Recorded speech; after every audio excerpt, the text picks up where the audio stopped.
الحمد للہ رب العالمین والصلاة والسلام علی سید الانبیاء والمرسلین اما بعد فاعوذ باللہ من الشیطان الرجیم بسم اللہ الرحمن الرحیم دنیا سے ہاتھ اٹھا لیے سبت رسول نے، دامن میں اپنے بھر لیے صبر و رضا کے پھول، تمہارے عزم و ارادے کی استقامت کو قدم قدم پہ شجاعت سلام کہتی ہے۔ اہل کوفہ کے خطوط اور وفود آنے کے بعد امام عالی مقام نے حضرت مسلم بن عقیل کو حالات کی تحقیق کے لیے کوفہ بھیجا تھا۔ انہوں نے اہل کوفہ کی بے پناہ عقیدت و محبت کو دیکھ کر امام عالی مقام کی خدمت میں لکھ بھیجا تھا کہ ہزاروں افراد نے میرے ہاتھ پر بیعت کر لی ہے اور یہاں کے سب باشندے آپ کی تشریف آوری کے منتظر ہیں، آپ فوراً تشریف لے آئیں۔ امام عالی مقام نے اس اطلاع کے بعد کوفہ جانے کا عزم صمیم کر لیا، اور ادھر کوفہ میں جو انقلاب برپا ہو چکا تھا اس کی آپ کو کوئی اطلاع نہ ہوئی تھی۔ جب اہل مکہ کو آپ کی تیاری کا علم ہوا تو انہوں نے آپ کا کوفہ جانا پسند نہ کیا، کیونکہ اہل کوفہ کی بے وفائی و غداری کو خوب جانتے تھے۔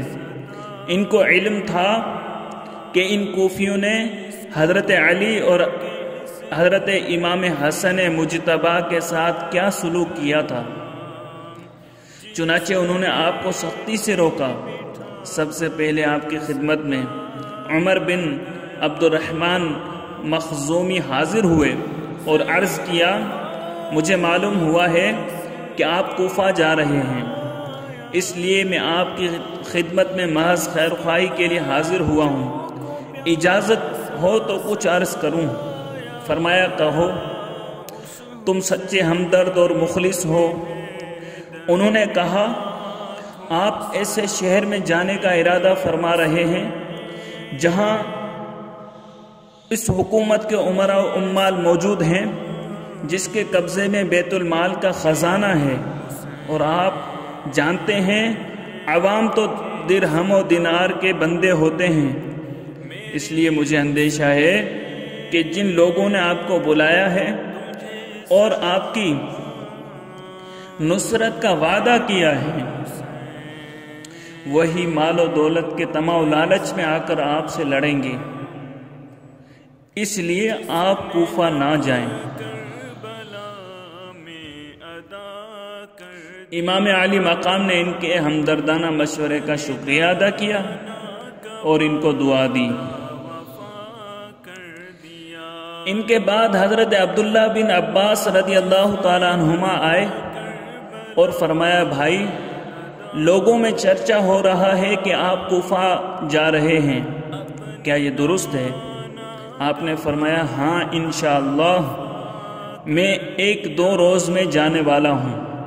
ابن عباس نے کہا، آپ کو خدا کا واسطہ دیتا ہوں کہ ایسا نہ کیجیے، البتہ اہل کوفہ نے موجودہ حکومت کے حاکم کو قتل اور اپنے دشمنوں کو وہاں سے نکال دیا ہوتا اور حالات پر ان کا پورا قابو ہوتا تو آپ کا جانا درست تھا، لیکن اگر انہوں نے آپ کو ایسی حالت میں بلایا ہے کہ ان کا امیر ان میں موجود ہے اور اس کی حکومت قائم ہے اور اس کے عمال خراج وصول کرتے ہیں، تو آپ جان لیجئے کہ انہوں نے آپ کو صرف جنگ و جدال کے لیے بلایا ہے۔ مجھے خوف ہے کہ یہ بلانے والے آپ کو دھوکہ دیں گے، جھٹلائیں گے، بے یار و مددگار چھوڑ دیں گے، بلکہ حکومت وقت سے مل کر آپ سے لڑیں گے اور سب سے بڑے دشمن ثابت ہوں گے۔ امام پاک نے فرمایا، میں خدا تعالی سے خیر کا طالب ہوں اور دیکھتا ہوں کہ کیا ہوتا ہے۔ ان کے بعد حضرت عبداللہ بن زبیر آئے اور کہا آپ کا کیا ارادہ ہے؟ فرمایا میں کوفہ جانے کے لیے سوچ رہا ہوں کیونکہ وہاں کے اشراف اور میرے جماعت نے مجھے بلایا ہے اور میں خدا سے خیر چاہتا ہوں۔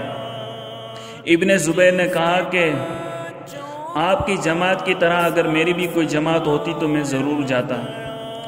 پھر ابن زبیر کو خیال ہوا کہ میری اس بات سے امام پاک کو میرے متعلق کوئی شبہ یا بدگمانی پیدا نہ ہو جائے، تو کہا کہ اگر آپ حجاز ہی میں رہ کر حصول خلافت کی کوشش فرمائیں تو ہم سب آپ کی بیعت کریں گے اور آپ کا پورا ساتھ دیں گے اور ہر طرح کی خیر خواہی کریں گے۔ امام نے فرمایا میں نے اپنے والد ماجد سے سنا ہے کہ مکہ مکرمہ میں ایک مینڈھا ہوگا جو مکے کی حرمت کو حلال کر دے گا، میں نہیں چاہتا کہ وہ مینڈھا میں بنوں۔ غرض ابن زبیر نے بہت اصرار کیا کہ آپ حرم میں مکہ ہی میں بیٹھے رہیں اور آپ کا سارا کام میں کروں گا۔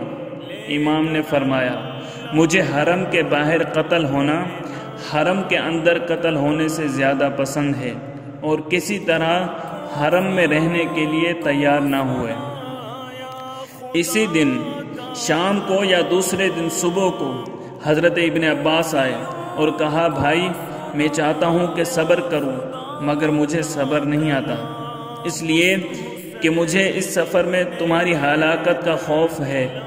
اہل عراق ایک غدار قوم ہیں، آپ ہرگز ان کے قریب نہ جائیں بلکہ اسی شہر میں مقیم رہیں۔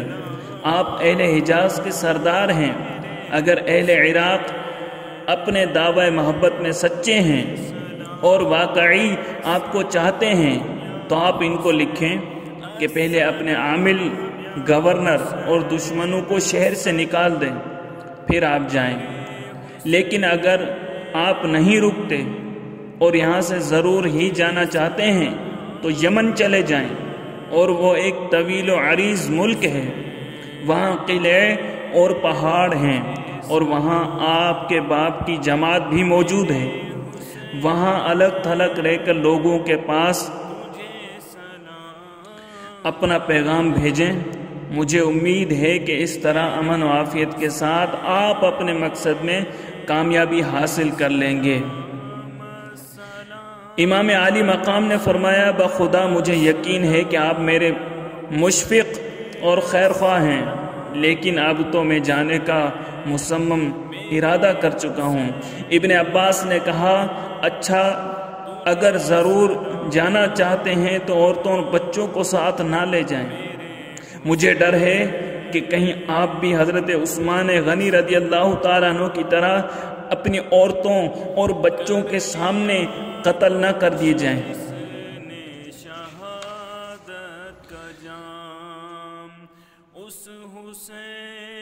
پھر ہونا وہی ہوتا ہے جو اللہ تعالیٰ کو منظور ہوتا ہے، اس لیے حضرت ابن عباس کی کوشش بھی ناکام ثابت ہوئی اور وہ اٹھ کر چلے گئے۔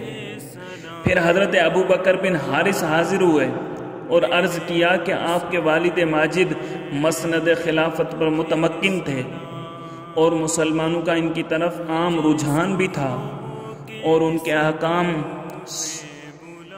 پر سر بھی جھکائے جاتے تھے۔ شام کے علاوہ تمام ممالک اسلامیہ ان کے ساتھ تھے، باوجود اس اقتدار کے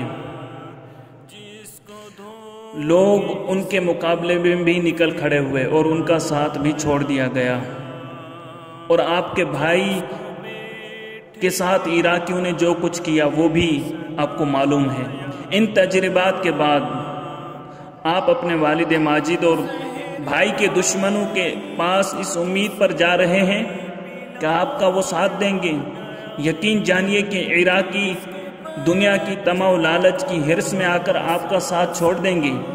یہ سگان دنیا فوراً آپ کے دشمنوں سے مل جائیں گے، یہ آپ کی محبت اور مدد کا دعویٰ کرنے والے ہی آپ کے دشمن ثابت ہوں گے۔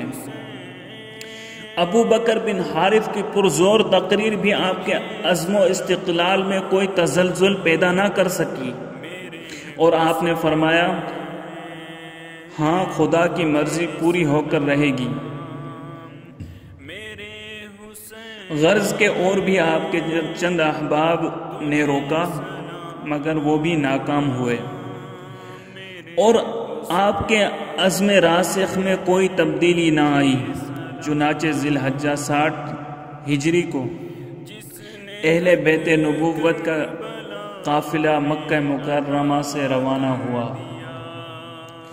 اور جب محمد بن حنفیہ کو اپنے بھائی حسین کے کربلا کی طرف روانہ ہونے کی خبر پہنچی تو اتنا روئے کہ آپ کے آگے تشت رکھا تھا جس میں وہ وضو کرتے تھے وہ آنسوؤں سے بھر گیا۔ عمر بن سعید بن عاص نے جو یزید کی طرف سے حاکم مکہ تھا، اپنے بھائی یحییٰ بن سعید کے ہاتھ چند سواروں کو اس غرض سے بھیجا کہ قافلہ امام کو روکیں۔ چنانچہ انہوں نے سخت مزاحمت کی، یہاں تک کہ ان میں اور امام کے ہمراہیوں میں مار پیٹ تک ہوئی۔ انہوں نے کہا اے حسین، کیا تم خدا سے نہیں ڈرتے؟ جماعت سے نکلے جاتے ہو اور امت میں تفرقہ ڈالتے ہو۔ آپ نے فرمایا میرا عمل میرے لیے ہے اور تمہارا عمل تمہارے لیے ہے، تم میرے عمل سے بری اور میں تمہارے عمل سے بری۔ مقام صفا پر عرب کے مشہور شاعر فرزدق سے ملاقات ہوئی۔ آپ نے اس سے عراق کے حالات پوچھے۔ اس نے کہا آپ نے ایک باخبر شخص سے حال پوچھا ہے؟ حضرت ان لوگوں کے دل تو آپ کے ساتھ ہیں لیکن تلواریں بنی امیہ کے ساتھ ہیں، تاہم قضاء الہی آسمان سے نازل ہوتی ہے، خدا جو چاہتا ہے کرتا ہے۔ آپ نے فرمایا تم نے سچ کہا، امر اللہ کے ہاتھ میں ہے، وہ جو چاہتا ہے کرتا ہے، اور ہمارے رب کی ہر روز ایک نئی داستان ہوتی ہے۔ اگر آسمانی فیصلہ ہماری پسند کے موافق ہوا تو ہم اس کی نعمتوں پر اس کے شکر گزار ہوں گے، اور اس ادائے شکر میں بھی وہی معین و مددگار ہے، اور اگر فیصلہ امید کے خلاف ہوا تو جس شخص کا مقصود حق ہو اور تقوی اس کا بھید اور راز ہو وہ یہ نہیں دیکھتا کہ فیصلہ موافق ہے یا مخالف۔ فرزدق سے گفتگو کرنے کے بعد کاروان امام آگے بڑھا تو آپ کے بھانجے حضرت عون محمد اپنے والد ماجد حضرت عبداللہ بن جعفر کا خط لے کر آئے اور آپ کو راستے میں مل کر خط پیش کیا۔ اس میں لکھا تھا میں آپ کو اللہ کا واسطہ دے کر درخواست کرتا ہوں کہ میرا یہ خط دیکھتے ہی فوراً واپس آ جائیں، کیونکہ جہاں آپ جا رہے ہیں وہاں آپ کی ہلاکت، آپ کے اہل بیت کی بربادی کا اندیشہ ہے۔ اگر خدا نخواستہ آپ ہلاک ہو گئے تو اسلام کا نور بجھ جائے گا اور دنیا میں اندھیرا ہو جائے گا۔ آپ اہل ہدایت کے رہنما اور اہل ایمان کی امید ہیں، آپ روانگی میں جلدی نہ کریں، اس خط کے پیچھے پیچھے میں بھی آ رہا ہوں۔ فرزندوں کے ہاتھ خط روانہ کر کے حضرت عبداللہ خود عمر بن سعد حاکم مکہ کے پاس گئے اور اس سے گفتگو کر کے کہا کہ تم اپنی جانب سے ایک خط حضرت حسین کے نام جس میں انہیں امان دینے اور ان کے ساتھ نیکی اور احسان کرنے کا وعدہ ہو لکھ کر انہیں واپس آنے کے لیے کہو۔ عمر بن سعید نے کہا مضمون تم خود لکھ لو، میں اس پر مہر کر دوں گا۔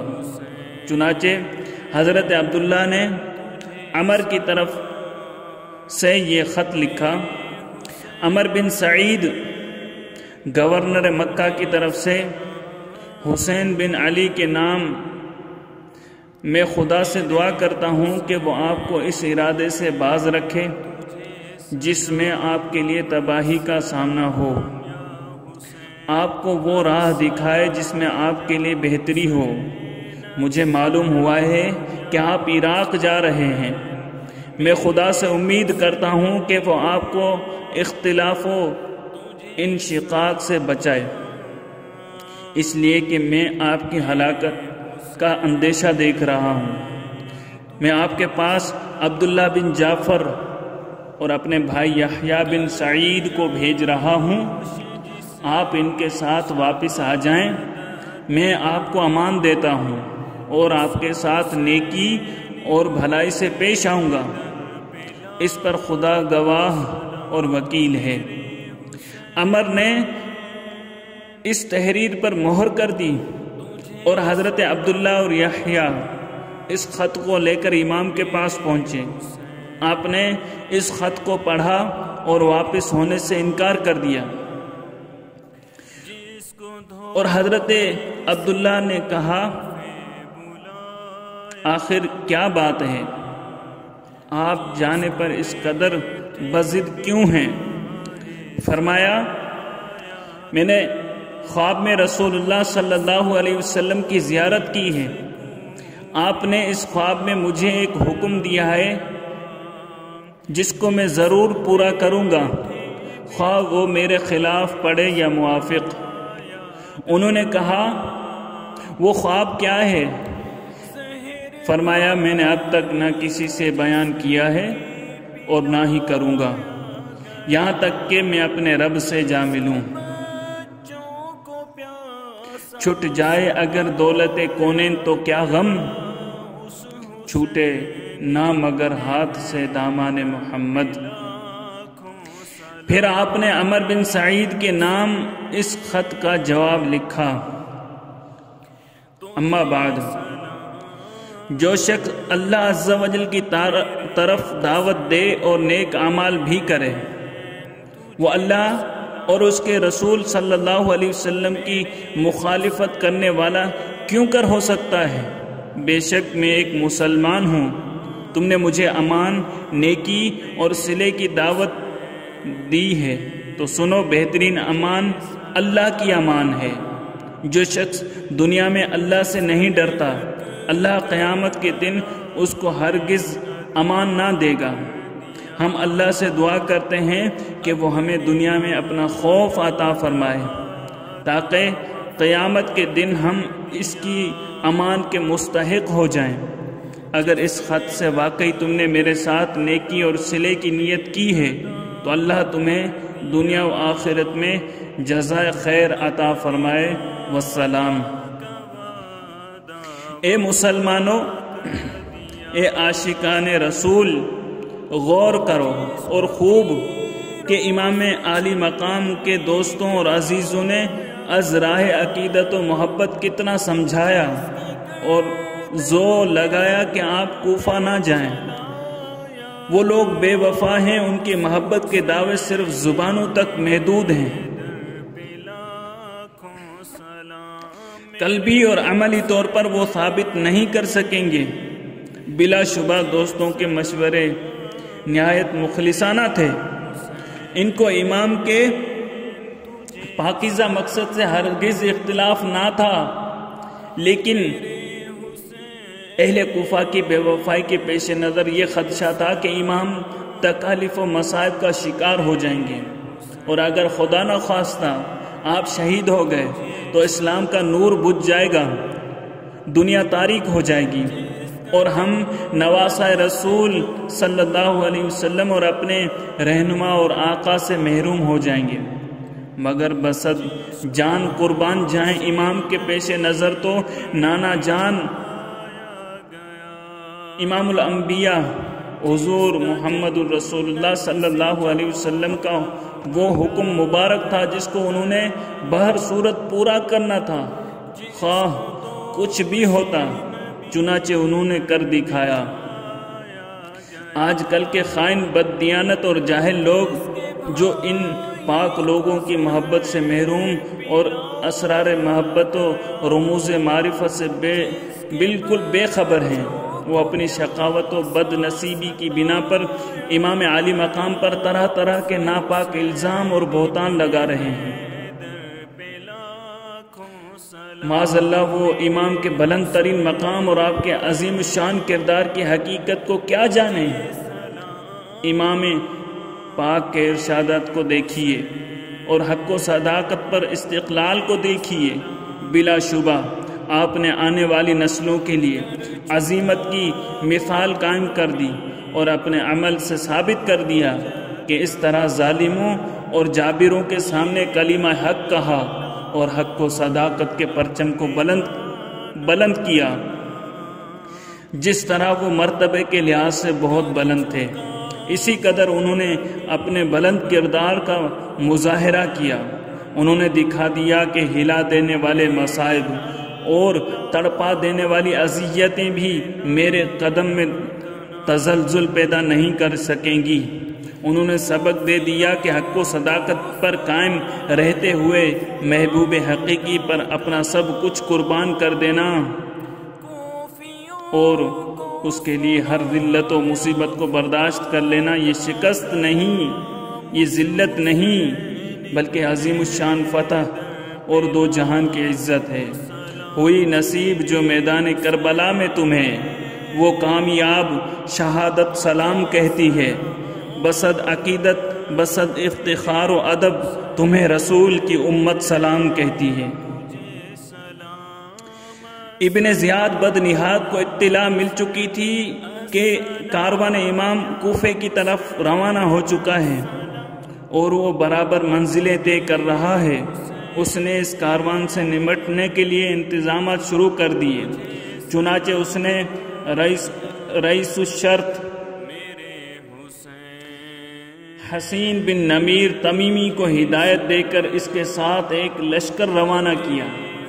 حسین بن نمیر نے قادسیہ پہنچ کر لشکر کو پھیلا دیا اور راستوں کی ناکہ بندی کر دی اور چند سوار برائے جاسوسی آگے بھیجے تاکہ آپ کی نقل و حرکت کی خبریں بھی ملتی رہیں اور اہل کوفہ آپ کے درمیان پیغام رسانی کا سلسلہ بھی ہو سکے۔